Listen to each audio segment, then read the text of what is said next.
Okay, this is the beer line cooler explanation.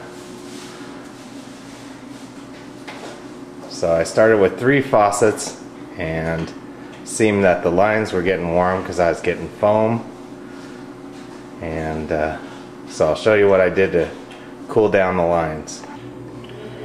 So this is the inside of the tower, and one of the tricks to cooling down the lines is to separate the coolant from the beer, obviously, with liquid coolant. So what I've done here is I've got a barb right there, okay, and the beer line comes out there, and then this encases the coolant. There's a bigger hose, and then the beer line goes inside and attaches to the faucet right there. And I got that 3 times. You can see one right there and one over here.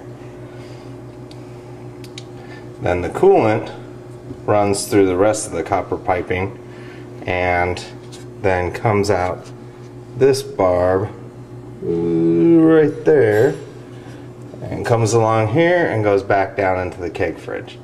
And I'll show you the inside of the keg fridge then.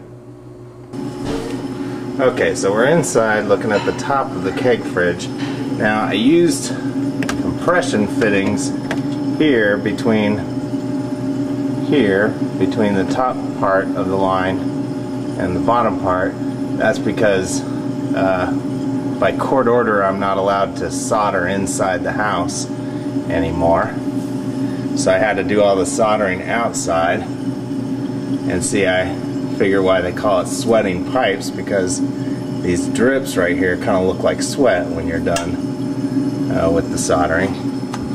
Okay, so now there's the reservoir of coolant, and there's a pump in there, and it pumps water up this line, and then it gets to here, this junction, where it joins the beer line back there, and you can see the beer line is wrapped just like the hose at the top. Then it goes up one, down the next, and out here, and wraps around. I colored the the coolant with food coloring so that it'll look like it's cool, or like it's cold because it's blue. And then I've got my other taps here, and they're sealed in the same way as the faucets. So the beer line runs inside, the hose outside, and then it's just sealed at this end, and then up here at this end, the beer line comes out.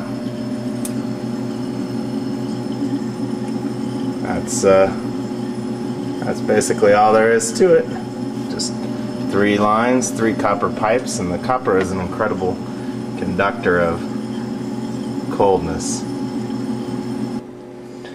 And the result should be a nice, relatively foam-free pour, even after sitting for a little while.